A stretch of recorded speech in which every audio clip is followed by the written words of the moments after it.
ఈ గ్రామేనా? ఈ గ్రామ కాపరిస్తారండి.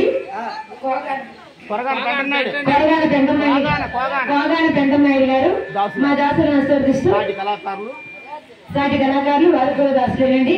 మా దాసులను ఆశీర్వదిస్తూ అర్ధరాత్రి 16 కానుక సమర్పించుకున్నారు. వారికి వారి కుటుంబానికి ఆ శ్రీరామచంద్రము తెల్లవెల్లి అష్టేశ్వరి భాగ్యాలు సర్వరక్షించారు మా ప్రార్థన.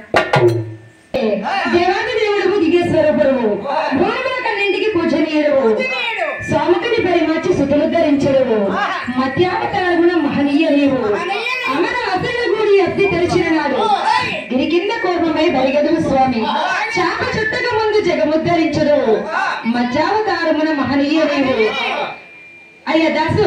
అంతేకాకుండా ఆ మహావిష్ణువు దశ అంటే 10 తనతో పాటు 11 అవతారం ఎత్తారైనా ఆ ఎత్తినటువంటి అవతారాన్ని ఈ రోజు ఈ వేదిక పైన మనం ఒక్కొక్కటిగా చెప్పుకుంటూ ఆ శ్రీమన్నారాయణ ప్రార్థించుకుంటాను.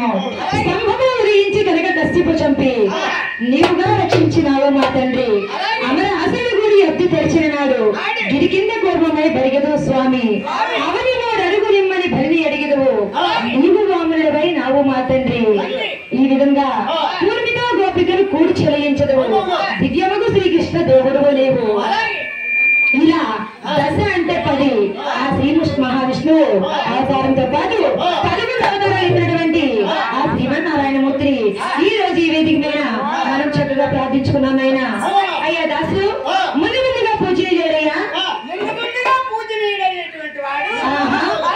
పరమేశ్వరుడికి ఆ ఒక పెద్ద కుమారుడైనటువంటి ఈశ్వరుడు తల్లి అవునైనా ఆయనకు ముందు ఉన్నది కదమ్మా ఏమున్నదైనా అదేనమ్మా ఏలబడ్డది దాన్ని తోకన్నారు నాయన విఘ్నేశ్వరుడికి